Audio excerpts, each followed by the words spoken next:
So, Damien, as we're having our coffee chat this morning, Yes. good morning.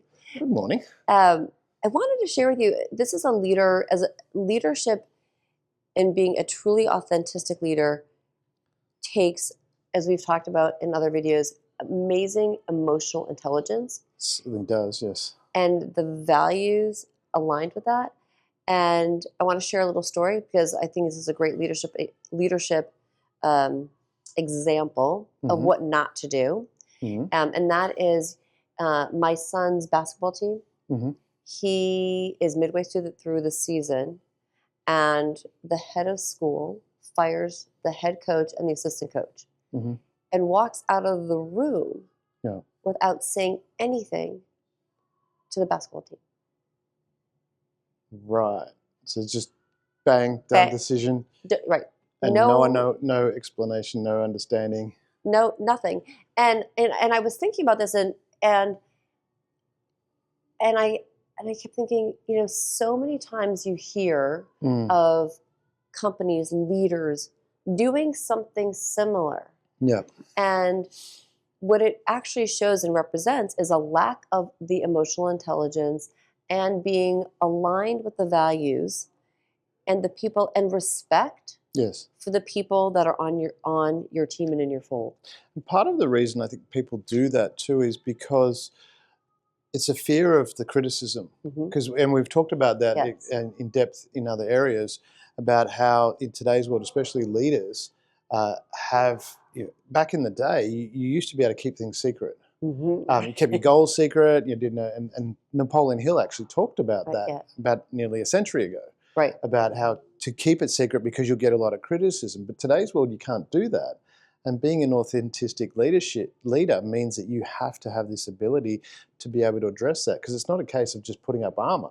Right. Because it takes effort. It takes a lot of effort, especially in today's world where there's a huge amount of criticism. So we need new skills to be able to actually manage that, so you can put that information out there, which is highly important for the team. Right. They need to know what's going on. And what's really interesting, I find, in that case is a lot of people, as you said, they didn't say anything because they're scared of what the response might be. That would be my number one go-to as to why it wasn't shared.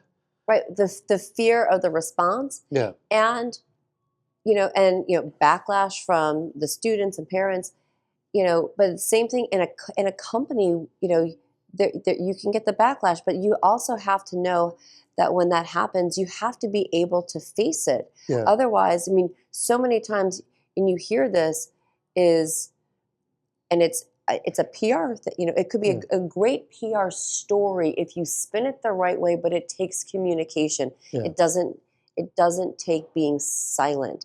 And communication comes from values and emotional intelligence. And and that's that emotional intelligence. Intelligence? You're intelligent. I haven't had enough of my coffee this morning, obviously. All right, have another sip. But it is that emotional intelligence, and it also shows, I think, the conviction to the decision you've made. Yeah. Because if you've made that decision and you've justified to yourself first that it's valid, you should be able to back it up under challenge. Right. And that's where it's really important as an authentic leader to have that emotional intelligence, because then you go, okay, I've thought this through, I've got good reason for doing it, and I can stand by that reason, therefore I can put it out into the world. Right. And something that that you also brought up earlier as we were talking is that when we have a team and our teams, whether it's sports or teams, and we're the leader, part of that emotional intelligence is also knowing, what do you want the team's purpose to be? Absolutely, yeah. And that goes back to, again, the values, your mission and your vision, and for what you want as for the company, and in this case, the team. And you asked a question, and I was like, I don't know the mission. Do they want to be? What was their objective when they fired the coach? Yeah, right. What was the purpose? I'm thinking, and I kept thinking, do they want to just be a team that plays and everybody gets the trophy? Yes. Or do they want to be a team that's known for winning? Yeah. And taking home the gold or the. And they're very different objectives. Very different. and that guides those decisions. And that's one of those things as the leader, it's very important to put that out there and go, this is the direction we're going. And it's not about pleasing everybody. It's about working towards the audience and the customer that you are want to achieve. And that's what I love here. I've mentioned Raising Cane's before. And as a business, I mean, just selling one product, but doing exceptionally well at it. And having that focus. And this is where, like you say, it's about that reward of knowing and having the emotional intelligence to be able to make those decisions and stand by them. But you need that as the leader first. Right. You need that as and everybody needs to be on board with the purpose and the goal that you are trying to achieve. And you have to be able to, as you were sharing, be able to confidently communicate that, and also then be able to say to the people who are the naysayers or the people that are going against what you're doing, no, this is what we're doing. And know your niche. You cannot please, as you shared, you cannot please everybody. You're not for everybody. You are for a certain group, and the other people you have to be able to shut out the noise. And the best way to shut out the noise, again, is going back to those values, your mission, and your purpose. Absolutely. And that's where this emotional intelligence is really critical. And I think we're evolving to that state where we do have that intelligence to understand that and accept that people have different points of view. And that's okay. The world is big enough for everyone to have different points of view. It's not about pleasing everybody. And that's where emotional intelligence is really critical, because it's a case of going, okay, I'll put this out into the world, and some people go, that sucks, that's a terrible idea, what are you doing that? And as a leader, you're not getting defensive, because you don't need to be, because you're not aiming to please everybody.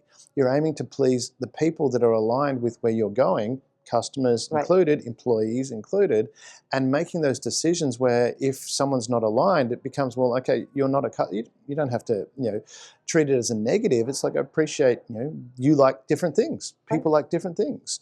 I know there's people out there that, well, think about it from a sports perspective. This is where I find it really fascinating. We have friends who barrack for different teams. And we're really passionate about our team. Extremely passionate about our team, yet we still get along with people that have a different team and they barrack for that. And that's what it's like in real life as well, whereas people have different ideas. And it's like, we can get along, we can have completely different ideas, and you can think I'm a complete and utter ass for choosing this decision. I mean, have you had that where someone, you're going, no, the ump's decision is right, and they go, no, they're one item, and you have those, but you still get along. And we can do that in other areas of our life. And I think that's where that emotional intelligence kicks in, especially for an authentic leader. You have that, and you go, well, yeah, that person, that is what they think about me personally, and they're entitled to do that. That is all okay.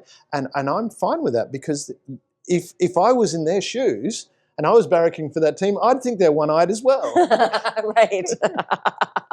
And that's actually, that's, again, what I think is really important here to note is that, being that authentic leader is, again, really being honed in on the values that you have and understanding that you've communicated those values, and that everybody on your team and part of, and team is family and company, knows your passion and your mission and the values that you're going through, so that when something does go awry or something happens, you can communicate it with clarity. Absolutely.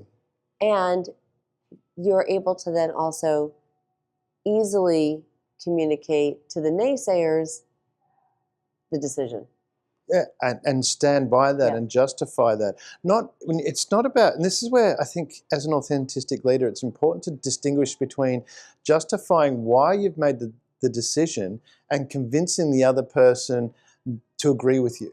It's not about the latter. It's about being able to put it forward and say, this is what it is, full stop. If you disagree, that's okay. But this is where we're going, and it's about that alignment. That's why I loved Mary Barra when she took over GM. She said, this is the direction we're going. If you're not aligned with that, that's okay. it's just time to move on. Right. And that's the level of emotional maturity. But we're also talking about from the perspective of when you're looking at the problem is not out there. Right. It's in here. Right.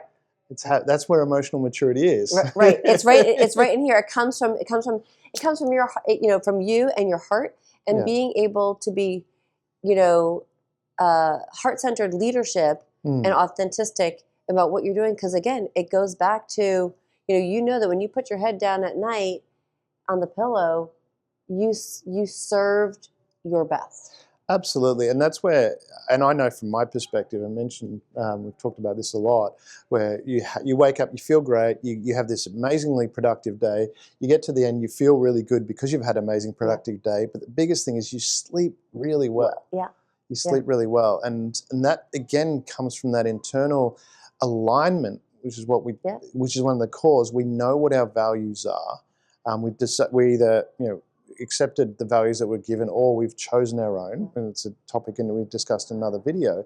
But we know what our values are, and we're making decisions aligned with those values, which gives you that congruency, which also helps when we're operating, because as we've talked about a lot in the videos, is we operate from our unconscious, and when your unconscious and conscious and values are aligned, everything just goes smoothly. It does. Right. It's one of those things.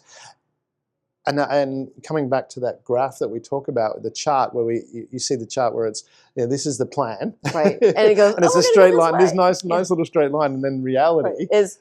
Yeah. And when you have that emotional maturity, you plan for that, this is what it's going to be like. And when it drops down. It could go like this, it could go backward, and go, right? Yeah. And you enjoy that because you know that's part of the process. Right. Right. Yeah. 2 steps forward, 1 step back. It's not a bad thing.